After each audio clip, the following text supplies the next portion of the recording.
it's been a while since I put on my middle of the night sweater, gotten out of bed to give a report. It's been a while. So welcome to the D. Louise book series. I'm Christina, Kristina. This is where we read books, talk about books, no special effects, no theme music, none of that fancy smashy stuff going on here. And, oh, my gal pal's here. We are on book 19 of the FBI Sherlock and Savich series. And we have two separate cases. And in fact, Sherlock and Savich work two separate cases. He does his case, she does her case. She was in New York on a case, on testimony in court. And she's at the she's at the airport. Excuse me. She's at the airport, and some guy pulls out a grenade out of his thing. He's just about to go through the security thing, where they scan you and all that kind of stuff. And he's like sweating, and Sherlock is looking at him. She's getting a little suspicious. And then he grabs the woman. She just starts to chit-chat with the lady in front of her, Melissa Harkness. And I kept thinking of the guy from that TV show, Jack Harkness. Anyways, it was a sci-fi, BBC sci-fi thing. So anyways, he takes the woman in his arms, takes the grenade, threatens to throw the pin, does all this kind of stuff, screaming, and Sherlock ends up coming to the rescue, saves the day. The pin stays in the grenade. It doesn't go off. All goes well. She's got to stay and do interviewing. It's made the news. It's made the headlines. It's all over the place. And they decide they want her to stay in New York to talk to this guy because she's made a connection with this guy. And they want her to talk with him. So they end up taking her and him to a safe house where she can talk to him, and he confesses, he throws it all out, and he knows that once he confesses and throws it all out, he's a dead man. It is later revealed that he had a microchip tracer in his body, and that's how the bad guys found him, and that's how the bad guys killed him. And the bad guys wanted him to do the grenade thing. They said, if you don't do this, we are going to kill your family. They have taken his family hostage. And I had to look it up. And it was bugging me, so I had to look it up. But, and I could have wrote the book down, but I didn't. This is book 19, and it was written in 2014, 2015. And Eve Dallas' J.D. Robb book was written in 2018. And the book Leverage and Death, please go check out all my J.D. Robb. We started with Naked in Death, Glory in Death, Immortal in Death, all the way down. I love my J.D. Robb. I could talk about it for hours. And this guy had a bomb strapped to his thing, and he had to go to a business meeting and had to let it go, or the killers were going to kill his family. So it just struck me as similar, that's all. So Sherlock is dealing with this FBI thing, and now that the guy's dead, they're going to try and find his family, and they go along that track, and they got to interview all these people. Meanwhile, back in Virginia, Dylan's got another case of a little bit of a psychic situation going on. This guy comes to people in their dreams and gives them instructions in their dreams. You are going to do this. You are going to kill this person. You are going to kill this person in this way. You are going to follow my instructions. You will have no choice. You will follow my instructions. And then after the event, you will have zero memory of this thing. And Savich investigates, and he has a dream, and the guy approaches him in his dream, and he wants Dylan to do stuff in his dream But this is before Lacey left, and she wakes him up and saves him from that dream. So after Lacey leaves, it's for the New York stuff. A couple of books ago, and I was gonna look it up and I forgot about it. But we've got Grisham Hammersmith. I believe, don't quote me on it, I think he came from California. I'm not sure on that, but I'm pretty sure he transferred from California. Dylan offered him a job.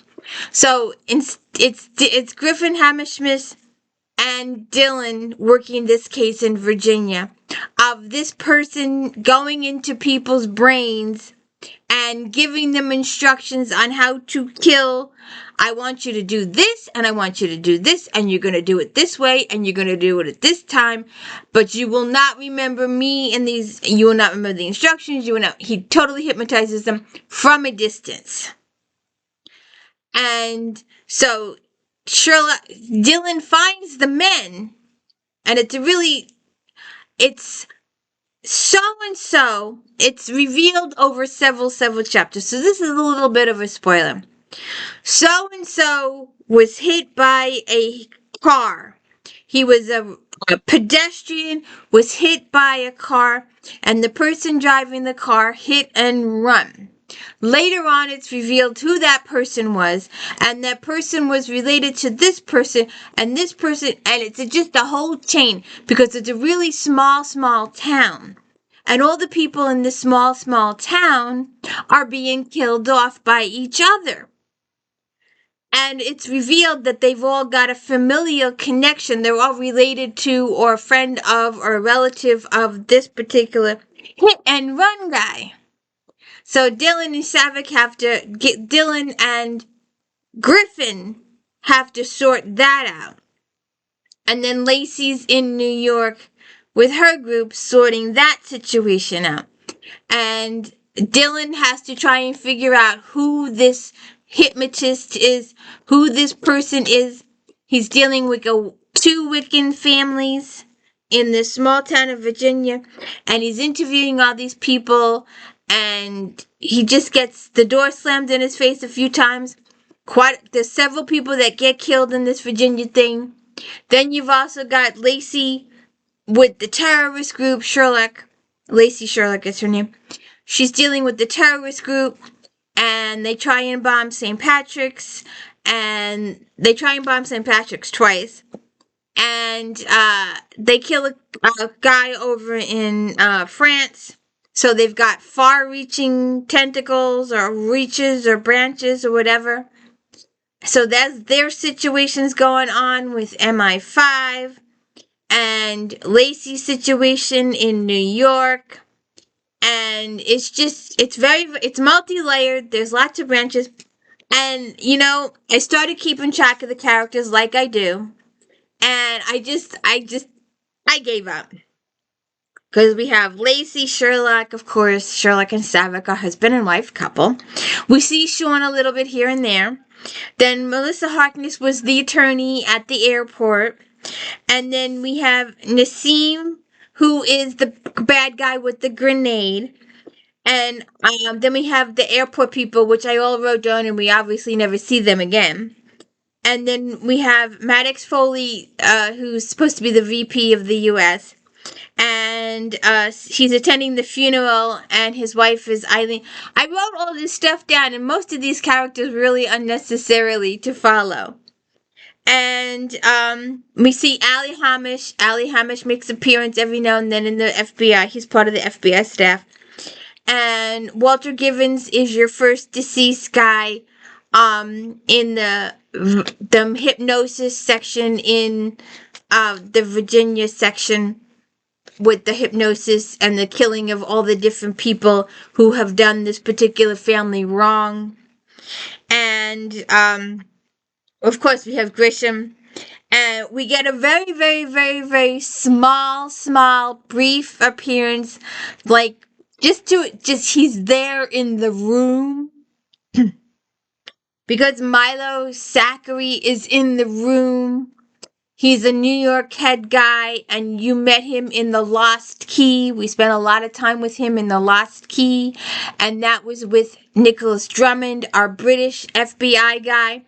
He's American, but he's British, and he's working in America now. It's the FBI. He transferred over, and he's working under Zachary, and they made a brief appearance in one of the meetings in the FBI where Sherlock was. So that's basically your two cases. You have the one with Dylan trying to find out who is using hypnosis, long distance hypnosis, because they're not in the room. Person contacts these people in their sleep and gives them all those instructions while they're sleeping. And then, of course, Lacey is dealing with the terrorists. So those are your two separate cases. And we will be moving on. We have this I would call book 18 and a half. This, and then this. It's a little on the big side. Are those pictures? No. The pages are... they got these little sections with the black. That's what I was thinking. And then next book on the line is Insidious. So we finished this. This is back to Nicholas Drummond. And then back to Lacey and Dylan again. And we'll see how that goes. So, check it out. These two cases have nothing to do with each other. They're two completely separate. Every once in a while, we'll get a book with the cases that are two separate that have nothing to do with each other. And then we get books where both cases will mesh in the end. That they'll be working two separate, supposedly unrelated cases, and they'll mesh.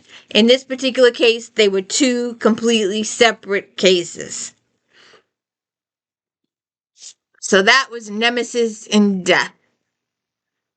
Oh, I'm sorry. I've got my J.D. Robb on the brain. Just Nemesis. Sorry. We all make mistakes. Have a good one. Time to go to bed now.